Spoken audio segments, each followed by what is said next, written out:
Cuba Información.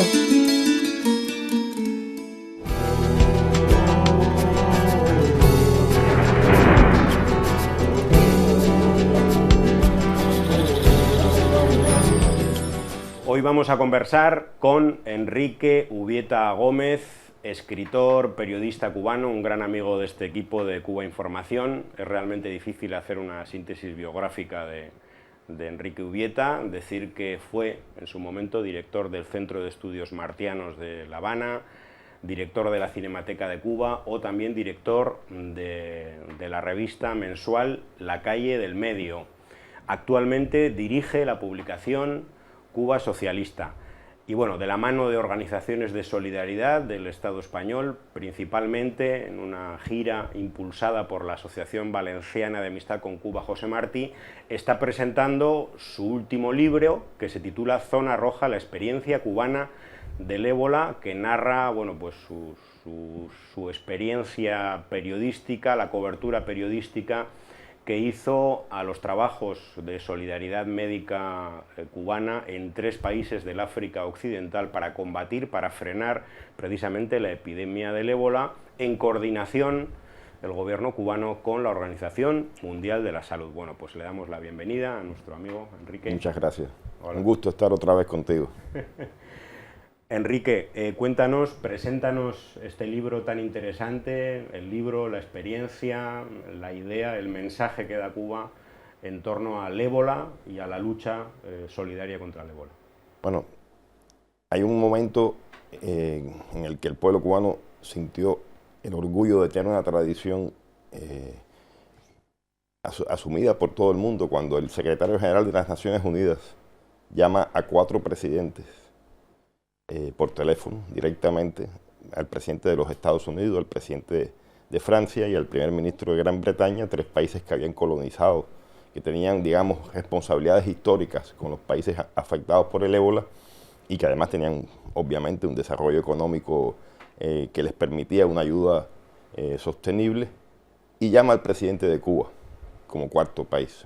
Un poco asombroso, ¿verdad? Porque es decir, Cuba, en lugar de haber colonizado, había participado en la guerra de independencia de los países africanos y era además un país pobre, pero era un país que tenía en ese momento más de 4.000 colaboradores de la salud en África y que tenía colaboradores de la salud en 66 países del mundo en el momento en que se produce esa llamada. Claro, supimos que íbamos a ir, los cubanos sabíamos que íbamos a estar, pero ensimismados en la cotidianidad de la vida, de alguna manera uno a veces siente que la etapa épica de la revolución pasó y nos sorprende, lo digo con sinceridad, y nos llena de orgullo ese momento en que más de 1.000 médicos y enfermeros se ofrecen para ir. Es decir, eso conmociona a la sociedad cubana. Yo creo que hay un impacto tremendo al interior de la sociedad. Cuando uno comprende, porque está viendo las imágenes de la televisión, hay una gran, digamos, difusión mediática de lo que está ocurriendo, que es realmente una epidemia muy letal en África. Estas personas prácticamente están dando un paso que significa la posibilidad de la muerte. Todos sentimos que esas personas eran nuestros padres, hijos, hermanos. Desde entonces surgió la idea, por supuesto, de recoger ese testimonio, esas vivencias en África. Y finalmente, digamos, digo finalmente porque tuvimos que batallar mucho para poder ir, ¿no? Pudimos hacerlo. Recorrimos los 3 países apenas en algo más de 21 días, 22 días total. Muy rápido, ellos tuvieron 6 meses, ¿no? Pudimos compartir con los médicos y enfermeros su trabajo, sobre todo en Guinea-Conakry. En los otros 2, bueno, entrevistamos a las personas que estaban involucradas, a los médicos y también a las autoridades. En todos nos llevamos ese testimonio para Cuba. Y a partir de ese testimonio es que se construye el libro. Un libro que intenta también indagar en otros factores, porque una epidemia como esa no es solo un problema biológico, un problema médico. Una epidemia como esa tiene atrás factores sociales, políticos, factores de otra índole más oscura, que el libro también intenta revelar y al menos exponer, sin hacer conclusiones definitivas en ninguno de los aspectos, pero al menos exponerlas. Y me parece que en ese sentido pues, puede ser un libro útil. No es la primera vez que escribes un libro sobre la solidaridad médica cubana con otros países del sur. La Utopía Rearmada se publica en el año 2000, cubre tu experiencia periodística junto a las brigadas médicas en Centroamérica, y Venezuela Rebelde, Solidaridad contra Dinero, que se publica años después sobre la misión Barrio Adentro, apoyada por los cooperantes cubanos en Venezuela. ¿Por qué es tan importante este asunto, este mensaje? ¿Por qué es tan importante que el mundo lo conozca, aunque desgraciadamente no lo conoce tanto? Realmente yo tengo otros libros con otros temas, pero esos 3 libros los aprecio de manera especial. Estaría dispuesto a seguir escribiendo sobre eso. Y alguien alguna vez me preguntó, bueno, yo no soy médico, es obvio, ¿no? Y alguien me preguntó, ¿por qué tú escribes sobre los médicos? Y mi respuesta fue esta: yo no escribo sobre los médicos, yo escribo sobre lo que, en mi opinión, constituye el corazón de una revolución, que es la solidaridad. Es decir, no se puede pensar una revolución que no sea solidaria, en primer lugar, hacia lo interno, porque es eso precisamente, es una toma de partido a favor de la justicia social, a favor de los humildes, a favor de las personas desfavorecidas. Pero no puede existir una verdadera solidaridad hacia lo interno si no existe también hacia lo externo. Es decir, nadie puede ser auténticamente solidario solo con sus hijos o con su familia y más cercana, ¿no? Es decir, la solidaridad se expresa en todos los ámbitos o no se expresa, ¿no? Y de alguna manera lo que Cuba hace en el exterior es trasladar su ideal de sociedad. Es decir, construir en el exterior un ideal de sociedad que es el propio, el que tiene en el país y que trata de establecer en el país. Sí recibimos una gran retribución de estos actos solidarios, y no es material. Nosotros enviamos a seres humanos con cierta preparación, con una preparación profesional alta a estos países, pero esos seres humanos regresan a Cuba en su gran mayoría siendo mejores personas, siendo mejores revolucionarios.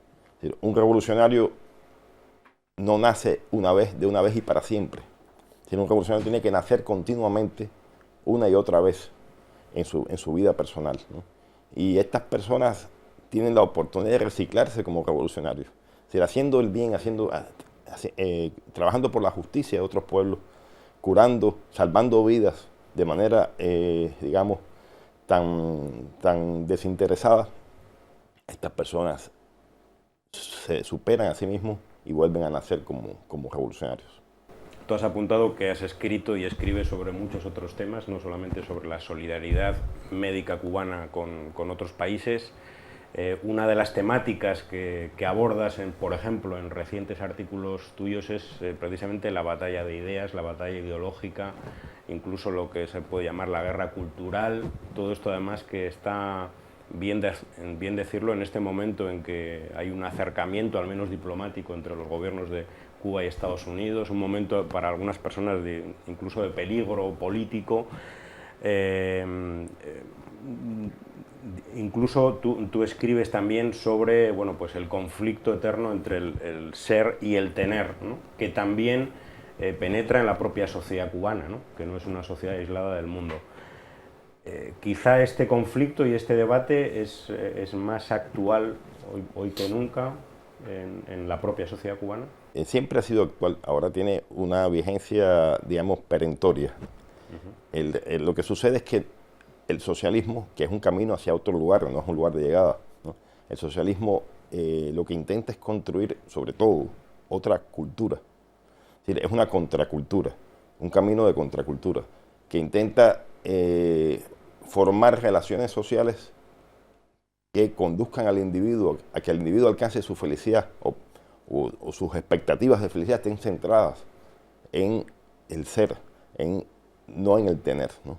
Cuando digo el tener, es obvio que estoy diferenciando estas dos culturas, no por la carencia de cosas, ¿no? Es decir, la cultura del ser no precisa que el individuo carezca, que sea una persona que vive en la pobreza, ¿no? A nosotros nos han empujado y nos han tratado de mantener en la pobreza a través del bloqueo, pero no se trata de eso en absoluto, ¿no? Se trata de que lo que valga en el individuo, lo que el individuo enarbole como su fin real sea alcanzar cuotas de humanidad, de conocimiento, de participación social, de utilidad, ¿no? Que muy altas, que sea un hombre útil para su época, para su tiempo, que lo sea para sí mismo, que pueda construir, ser protagonista de su propia vida, ¿no? Son conceptos diferentes porque en el capitalismo lo que vale es lo que la persona tiene, ¿no? Aun cuando sea una persona inteligente o una persona buena, ¿no?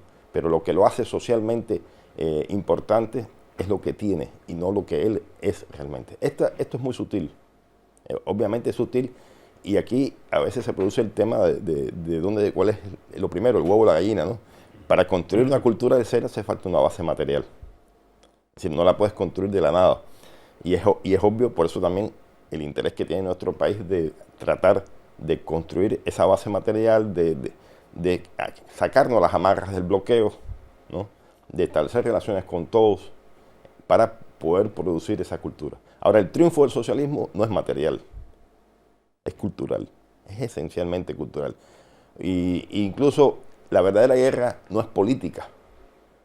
Es decir, digamos, los que adversan a la Revolución Cubana no quieren un cambio de gobierno, quieren un cambio de cultura en la sociedad cubana. Quieren cambiarle la mente a la gente. Usted puede tener un presidente o un gobierno con determinadas ideas, pero si la sociedad cambia, y el objetivo de todos sus ciudadanos es el consumismo, es el tener su ideal de sociedad, está en esa frase tan llevada y traída, que es el American Way of Life, ¿no? Finalmente entonces se te revierte la revolución. Pierdes la revolución sin que se dispare un solo tiro. Has estudiado, has trabajado y has interactuado mucho con la juventud o con sectores de la juventud, hablas mucho en las universidades. Los medios de comunicación internacionales dibujan una juventud, la de la Cuba actual, un tanto despolitizada. ¿Qué hay de cierto en esto? Yo he hablado mucho con la juventud, como tú dices. Probablemente hay un sector despolitizado, pero a mí ese sector no me preocupa demasiado. Yo te puedo decirlo de esta manera. Yo no hago análisis estadísticos. Me parece que las estadísticas suelen ser engañosas. Hay una juventud cubana cada vez mayor, cada vez más amplia, muy consciente de los retos que estamos asumiendo, muy preparada, muy activa, con muchas ganas de transformar el mundo y transformar, por supuesto, para acercarla más a la ideal socialista de Cuba, ¿no? Yo creo en esa juventud. Cuando la generación del centenario asaltó el Moncada, era un pequeño grupo de personas. El resto de los coetáneos estaba bailando en los carnavales, ¿no? Es decir, yo creo que hay que entender el papel que esa, digamos, vanguardia puede cumplir en determinados momentos. Yo sí creo en la juventud. Creo que, como en toda generación, hay personas mejores, personas, digamos, no tan activas. Como en toda generación, hay algunas que sienten vocación que son revolucionarios de vocación, digamos, y de convicción, y otras que no lo son. Pero estoy muy confiado en esa vanguardia política. Bueno, regresemos a la gira que estás realizando por diferentes ciudades del Estado español, dirigida, coordinada por la Asociación Valenciana de Amistad con Cuba. ¿Cómo es la relación que tienes con esta asociación y cómo está siendo esta gira? Bueno, excelente. Para mí es un placer enorme poder conversar como mismo hago en Cuba, con los estudiantes, en general con la población, conversar con los ciudadanos del Estado español, ¿no? En donde quiera que me encuentre. Y realmente la Asociación Valenciana ha sido, digamos, una anfitriona extraordinaria, ¿no? Tengo que agradecer a David especialmente, y a David Rodríguez, y a todos los que han apoyado la estancia, Rocío, por ejemplo, ¿no? Esa joven que despunta también como una líder juvenil, presidenta actual de la asociación, y a otros más que no voy a mencionar porque sería muy larga la lista, ¿no? Pero me he sentido en casa, ¿no? Realmente me he sentido en casa.